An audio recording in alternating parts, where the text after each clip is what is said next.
Now, Fox 14 Sports with Zach Martin.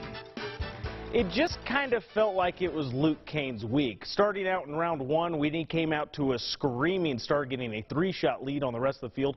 And for the next 2 rounds, just kind of holding off the competition. But the swings and the tensions in the final round of the Tournament of Champions, it was nothing to scoff or laugh at, especially when Luke Kane started off his round with a double bogey.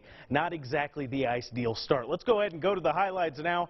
As now we find Kane on hole number 9, and this is his birdie putt.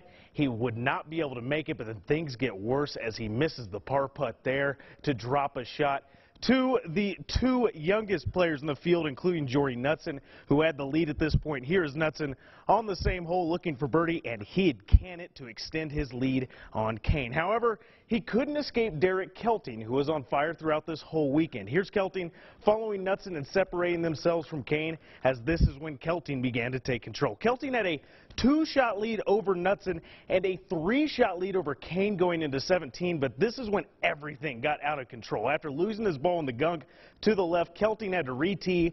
After this shot, he had to putt for bogey. You're going to see this ends up about 25 feet or so away from the hole, and then here's his putt. He would not be able to make it, and he'd have to settle for a double bogey. Knutson also bogeyed the hole. Meanwhile, Kane, he had this putt for birdie, and all of a sudden he cans this and is tied for the lead out of nowhere. We go to 18 with Kane and Kelting tied at 5 under. Kelting had this second shot right here. You can see it in your frame, roll up right close to the bunker next to the green. Then he would have this chip. That would get him within about 10 feet or so for birdie. After struggling out of a fairway bunker, Kelting had this great chip to close, and he put the pressure on Kane here.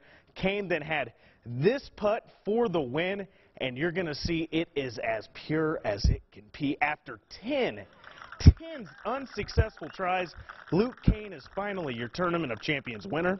Here's the champ. It was a grind for me today, and I mean, it was a few times I thought I was out of it, and I just tailed in there and made a couple key birdies at the end. And you know, I hate it for Derek, but it's happened to me before, and it probably happened again. So it's just one of those things. But it was definitely an emotional win. This is the greatest tournament. I mean, this is the reason that we play all the events and all the things that the Coors guys do and the Reed family. For this event to win it, you know, and they're close friends of mine too, and so it's just, man, I don't even have the words right now. It's just a big win.